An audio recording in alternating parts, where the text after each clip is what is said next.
Hello and welcome to AutoCAD 101. For this episode, we're going to be looking at the ellipse command.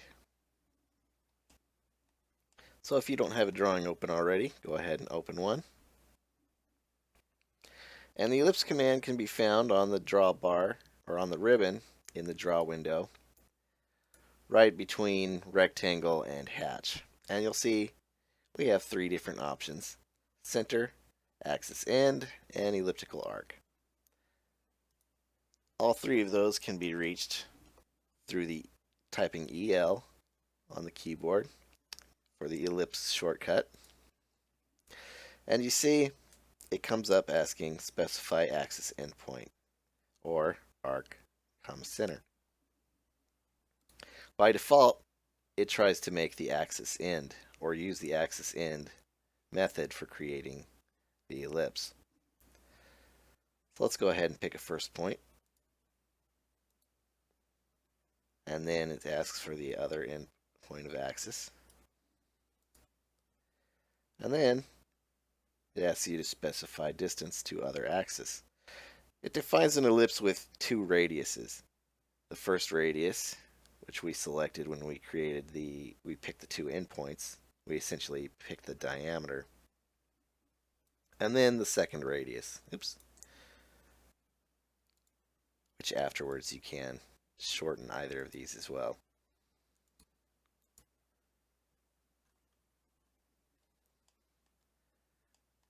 Second method is the center, which I said you can reach. We press space. You can click center or type C, and for that we specify the center and then the axis. And you see that gives us the same axis as before, but instead of picking the two sides, we pick from the center to a side. So essentially you're picking the radius as opposed to that diameter. And then for the second radius, it is actually picking a radius. Or you can, again, make a circle.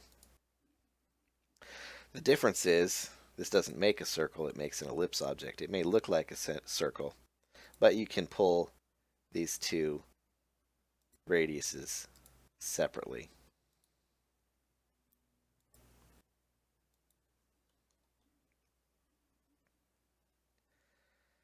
The third option is the elliptical arc. Elliptical arc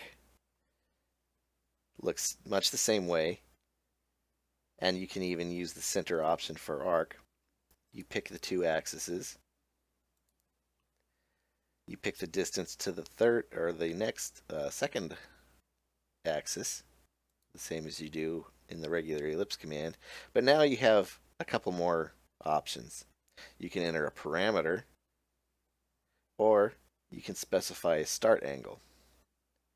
So you can see it's pulling from the center of the ellipse and giving me an angle. 0 is where I picked the first axis, and then it goes up from there all the way around to 360 degrees where it should zero out. 0. So 359, 0. So where's the start angle? Let's start at 0 and then go to 180. You can type these values in as well if you know where they are. So 180 degrees. And now we have our elliptical arc. And you can modify that the same as you could a regular ellipse. You even have the pull tab on the top.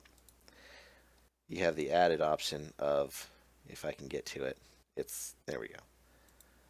You can pull the angle start and end around as well.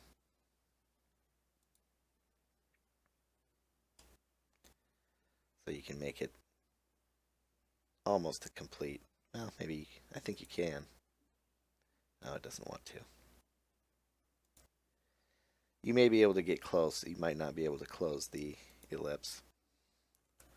You see there's a gap there. Now you might wonder, what is the ellipse good for? I think the most common use would be representing a three-dimensional object. So let's create a couple lines.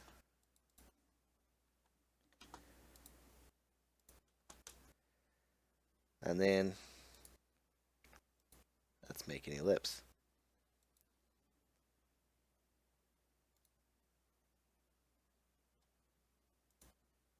And you can see I have something that's starting to resemble a cylinder. And we can use the elliptical arc. Pick the two corners. Get something close. I'm just eyeballing this to the previous one. Pick a start point. Pick an end point. And now we have a 2D representation of a cylinder. That's it for the ellipse command. Thanks for watching, and good luck!